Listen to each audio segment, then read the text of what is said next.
What's going on, guys? Welcome back to TheSlamDuncan YouTube channel. In this video, we're going to be basically playing GM. We're going to be looking at what assets that the Chicago Bulls have this offseason and what can they use right now.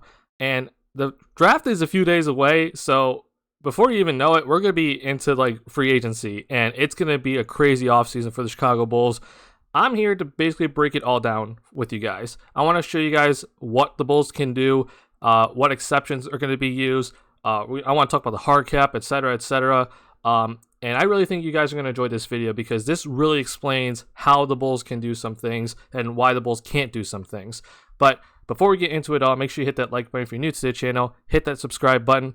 Let's jump into this. As you can see right here, the Chicago Bulls, according to Basketball Reference, this is their salary cap for this season is at $100 million. And this is just with the players that are basically guaranteed to come back for next season. Now, we got some good news today from Mark Stein. It's already been reported that Zach LaVine is probably going to resign with the Chicago Bulls from Jake Fisher, but Mark Stein came out and said that it looks like LaVine's going to resign at the start of free agency, which is best case scenario for the Chicago Bulls. And I'm basically going to be running this video as if LaVine is going to resign. And I'm assuming he's going to resign to that 5-year max contract. But if you're the Bulls, this is best case scenario because once LaVine is 100% committed, you don't have to sign the contract right away, but the big thing is now you can focus on other stuff because this is the type of stuff that we need to look at. And LaVine's signing can be on hold because of bird rights. But to explain some stuff to you, let's kind of review some things. So, as I said earlier, the Bulls, $100 million in cap space. The salary cap this season is at 112, but for next season, it's going to get a $10 million raise. So this is good. This is good for all teams because this offers more flexibility. You want this, right? The luxury tax is going to be at 149, and as you can see, this is also a jump up from 136. Now, one thing that we need to keep in mind is this. There is a hard cap, and I'll explain about that in just a little bit. So, to talk to you guys about what assets or kind of go over what assets the Bulls have this offseason. Here's a list of that I made that I see are what the Bulls' assets are. Now, this could 100% be different when it comes to AK and the Bulls front office, but here are the assets in my eyes. So, the 18th overall pick, which has been already in trade rumors, right? The Trailblazers pick, which you got in the Larry Markkinen deal, it's lottery protected for a long time. The Daniel Tice traded player exception, which is $5 million. We signed and traded Daniel Tice to the Rockets. This is what we got back in return. Possible trade pieces for players currently on the roster. Kobe White, already in trade rumors. Nikola Vucevic, already in trade rumors. I hate to say it, but Patrick Williams. I really hate to say it, but it's true. Tony Bradley, if he accepts the player option, which I expect him to do that. Possible sign and trade pieces. So these are players that are about to hit free agency. Derrick Jones Jr., early bird rights on him. And Troy Brown Jr., we have bird rights on him. He is a restricted free agent, though. And we have the taxpayer mid-level exception. Now, other stuff that the Bulls can use, but it will trigger a hard cap. One, sign and trade for players. One player that people have been talking about is Mitchell Robinson, and for him to come here, it's going to have to be via sign and trade, most likely. And then the non-taxpayer mid-level exception. We're going to talk about the difference between the taxpayer and the non-taxpayer, but this is a big difference. And the Bulls have the non-taxpayer mid-level exception available to them, but I want to explain that even if the Bulls make all these moves, and you might end up seeing that they might not end up using this. A lot of people are just assuming that it will always be available to them. I'm going to show you how it won't be available to them in this video. So these, again, are the assets that I think the Bulls will have for this upcoming offseason that they can use to make this team better. As I said earlier, $122 million for salary cap, $149 million for luxury tax. Now, hard cap. I just talked about this with these two things, right? Sign and trade and using the non-taxpayer mid-level exception. These trigger a hard cap, and you're like, what the heck is the hard cap? Now, the hard cap is the tax apron. So if you do a sign and trade, or you use the mid-level exception, or another way is you use the biannual exception, which the Bulls don't have for this offseason, that triggers a hard cap, and the hard cap is at the tax apron. For this season, it was at $143 million. So for this video, I'm just assuming that it's going to be like a $6 million more than the luxury tax line. So, you know, it was 136 this season. This is 143 for this season. I'm just going to say $6 million just to kind of keep it lower than probably expected. It's probably going to be, 145 for this next, or 155 for this next season. So, or 140, 156, 157, who knows, right? But because it's at 149, the tax line's at 149, I'm just going to say the tax apron is at 155. So that's just how we're going to run this video, is that the tax apron's at 155. And if the Bulls, use a sign and trade or use a mid-level exception, specifically a non-taxpayer, they will then have to obey the hard cap. So for this video, we're going to look at the Bulls cap space. Now, right now, you're seeing that the Chicago Bulls, their active roster cap's at $100 million, as kind of shown right here, right? But their total cap is at $170 million.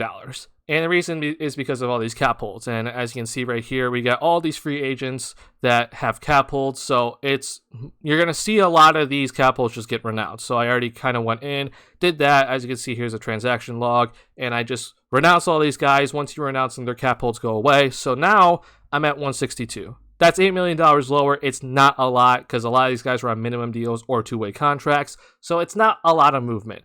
But now let's get into some of the big stuff. And I want to actually show you that how the Bulls can trade for Rudy Gobert, but they're not going to be able to use the full mid-level exception if they do such a thing. So let's start off by just taking Tony Bradley and exercising his option. I think he will accept this because I don't know if he's going to get a $2 million contract anywhere else. We're going to fully guarantee Ayo Dosunmu's contract right here, so that's at $1.5 million.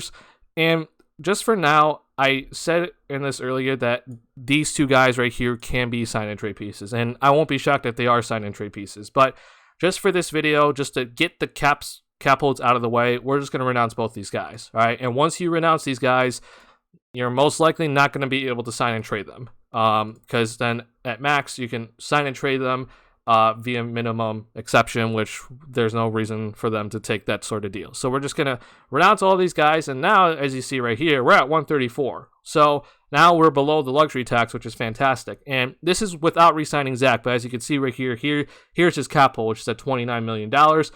His max contract is going to be $36 million. So this is going to go up here. But like I said earlier, we can hold off on Zach because of bird rights, which is good, right?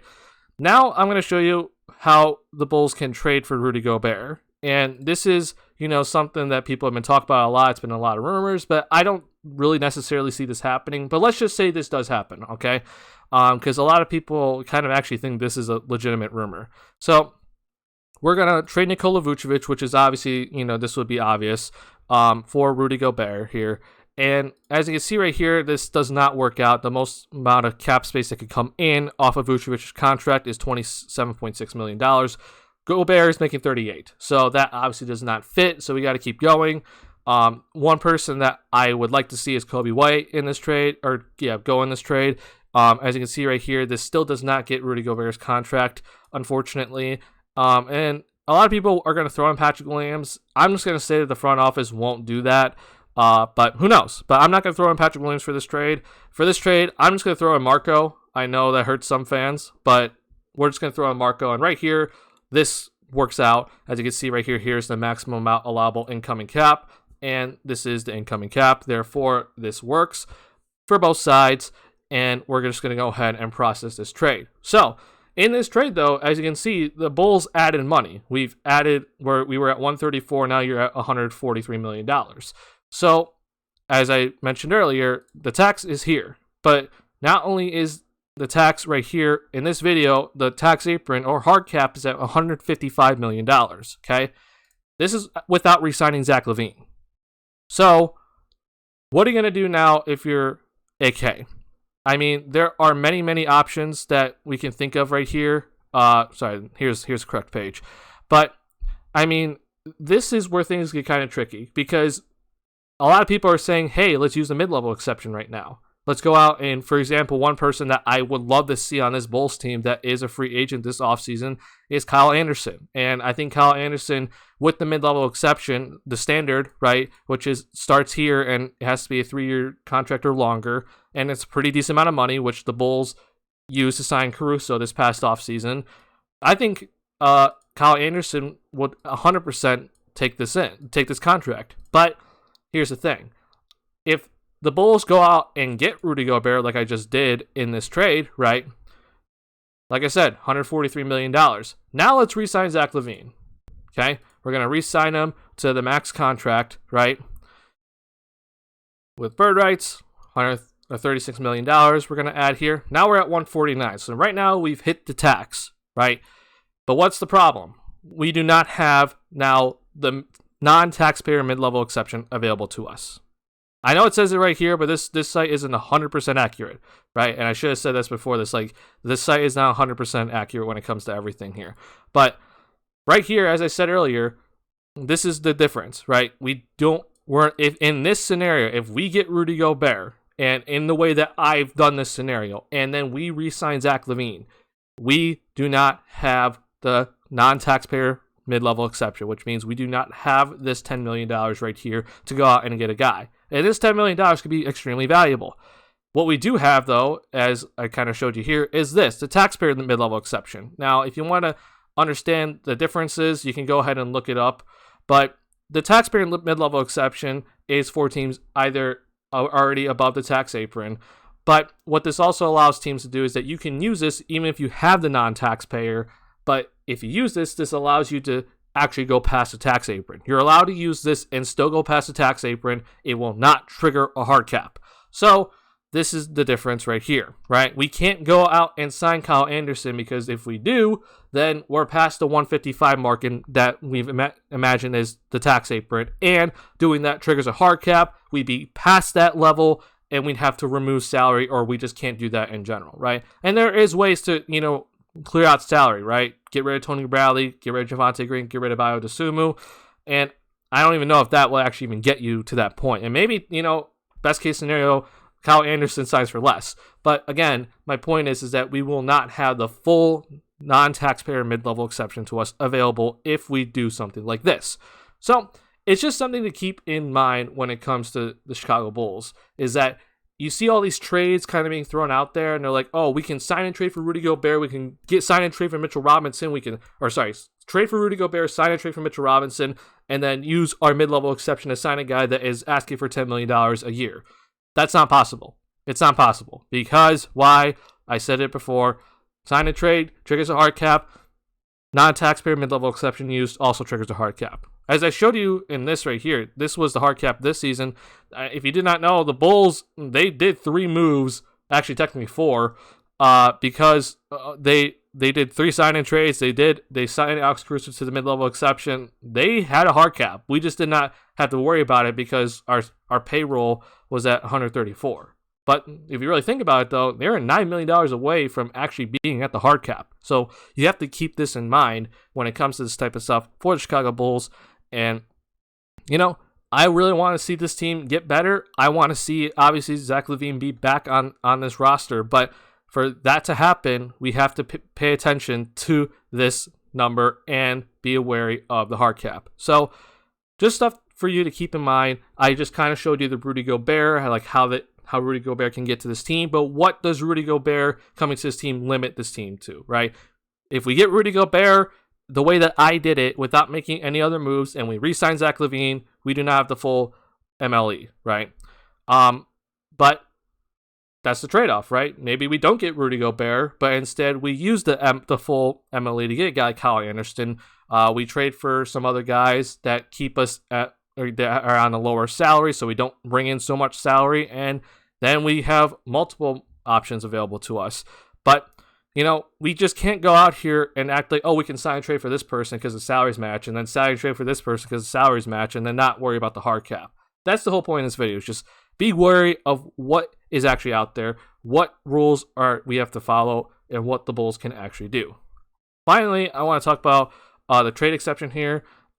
This is something that I think will actually come into play this offseason. If we do not use this, as you can see right here by the 7th, it will expire. So it's important that we do use this before it expires. Now, we can also renounce it. We can renounce it, and then that will actually lower this number right here. But I would much rather use it.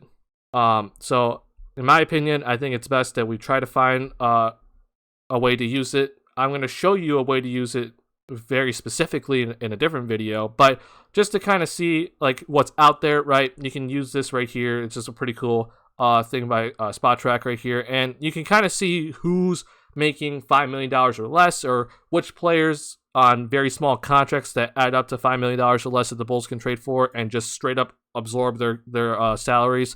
So these are the kinds of options that are out there, which is, it's honestly not a lot, right? It's only $5 million, but who knows? This could honestly be a very important piece for this Bulls team. I don't remember which team I was looking at earlier, but like, you know, Detroit has some guys, but the one person I was looking at is Brandon Clark. I don't know why the Grizzlies would give him up, but I think he'd fit well with this Bulls team. Maybe the Bulls can get him somehow and use the Daniel Tice trade exception. But in my next video, which is going to be how the Bulls can get DeAndre Ayton, I'm going to show you a way that the Bulls are actually going to use that trade exception in the DeAndre Ayton trade. And it's thanks to this guy. I don't know how to say his name, but Gagna. Go follow him at here's his. I don't know how to say his name. I apologize. But here's basically the proposition that he threw out here, and it uses the Daniel Tice traded player exception. And in the next video, I'm going to break it all down for you guys, how the Bulls can get DeAndre Ayton, show you all the numbers, and how the trade exception comes into play in this type of scenario. But that's all I have for you guys in this video. Hope you guys enjoyed. Make sure you hit that like button if you're new to the channel. Hit that subscribe button. I'm looking forward to this upcoming offseason because there is a lot that's about to go down. And aka Mark Eversley, JJ Pogue, I know that they're going to make the best moves for this team, and hope you guys trust them as well. I'll see you guys in the next one. Peace.